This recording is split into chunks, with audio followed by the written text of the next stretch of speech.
говорящие головы Кремля все более открытым текстом, рассказывают про сущность современной российской властной элиты и отношение Кремля к тем, кого называют союзниками.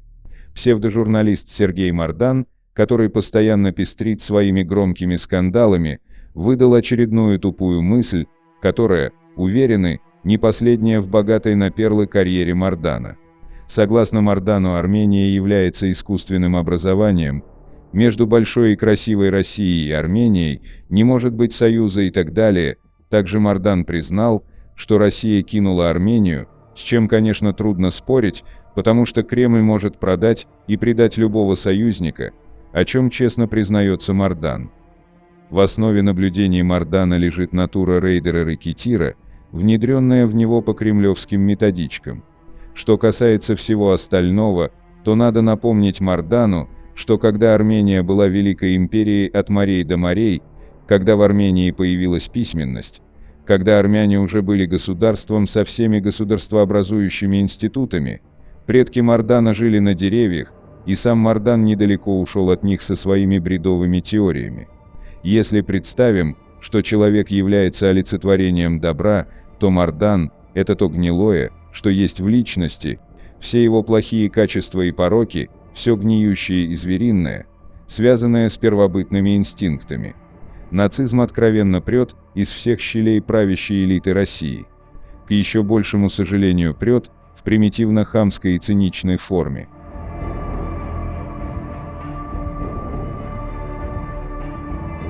Не прошло и пары дней после откровения российского пропагандиста Мардана, который прямым текстом заявил о том, что РФ плевала на любые заключенные с ней договора и взятые этими договорами обязательства, и вправе кидать и предавать своих союзников, как только посчитает их недостаточно сильными. В очередной раз отличился другой персонаж, зампред Комитета Госдумы РФ по обороне, Алексей Журавлев, который в интервью любимому им азербайджанскому News.ru пригрозил Армении судьбой Украины, если Армения примет участие в очередных совместных армяно-американских учениях Eagle Partner 2024, которые пройдут в Армении с 15 по 24 июля в рамках подготовки к участию в международных миротворческих миссиях.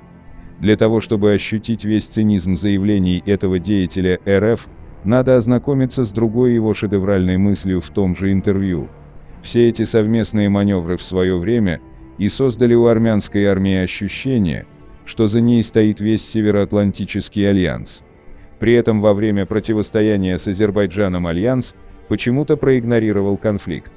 Зампред комитета парламента страны, которая имела и имеет договорные обязательства по оказанию политической и военной помощи Армении, которая имеет военную базу в Армении, которая даже не сдвинулась с места, когда на Армению напали, имеет объединенное с Арменией ПВО, которое не сработало, когда Армению атаковали, которое кроме двустороннего договора с Арменией еще и состоит с нами в одном военно-политическом блоке ОДКБ, в уставе которого написано, что агрессия против любого члена организации является агрессией против всех членов организации, что не помешало прикинуться шлангом, когда на Армению напали и оккупировали наши суверенные территории.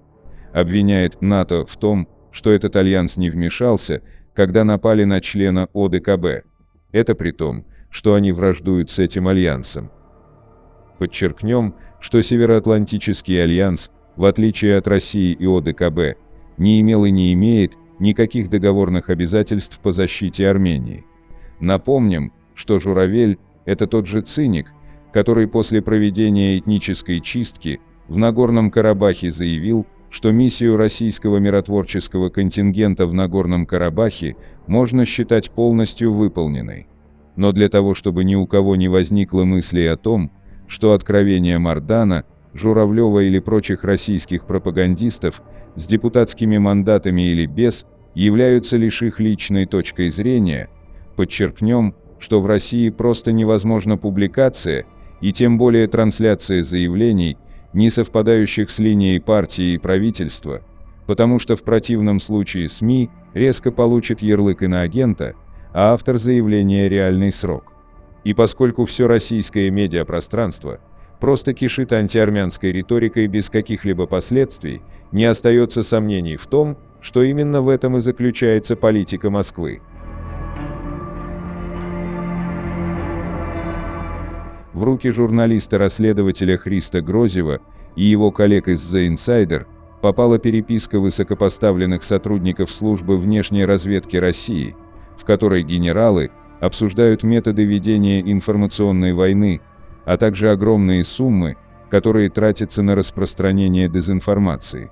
Например, $300 тысяч за обеспечение 100 тысяч просмотров ролика с Дизой. Уверены, что эти же схемы и механизмы действовали и продолжают действовать в отношении Армении. И ко всему этому добавлю, что Армения переживет Российскую империю. Много империй умирало, но Армения оставалась на своем месте.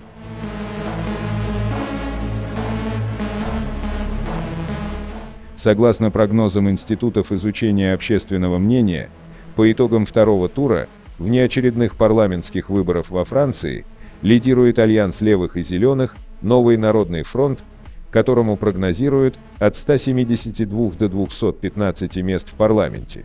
На втором месте располагается президентский правоцентристский блок вместе с прогнозируемым числом кресел от 150 до 180. Крайне правая партия «Национальное объединение», по предварительным оценкам социологов, может получить от 120 до 152 мест. Точное распределение мест в Национальном собрании станет известно позднее, по результатам окончательного подсчета голосов. Из международной программы Нового народного фронта левых сил Франции пункт, посвященный Армении. Любая военная агрессия, а также любое давление, оказываемое Азербайджаном на Армению, должны подлежать решительному и бескомпромиссному осуждению со стороны Франции и Евросоюза. Мы будем призывать к немедленному приостановлению действия меморандума о взаимопонимании между ЕС и Азербайджаном по стратегическому энергетическому партнерству, пока власти Азербайджана не откажутся от своих угроз территориальной целостности Армении. Для продвижения к прочному миру необходимо будет гарантировать право на возвращение в Нагорный Карабах армянам, желающим вернуться в Нагорный Карабах в полной безопасности, а также их права и свободы. Таким образом, правые во втором туре проиграли левым и президентскому блоку. Ле Пен заняла третье место во французском парламенте, а на первом месте левые, которые по идеологии и по отношению к Армении более или менее схожи с правительством Макрона. Подписывайтесь на наш канал и пишите ваше мнение в комментариях.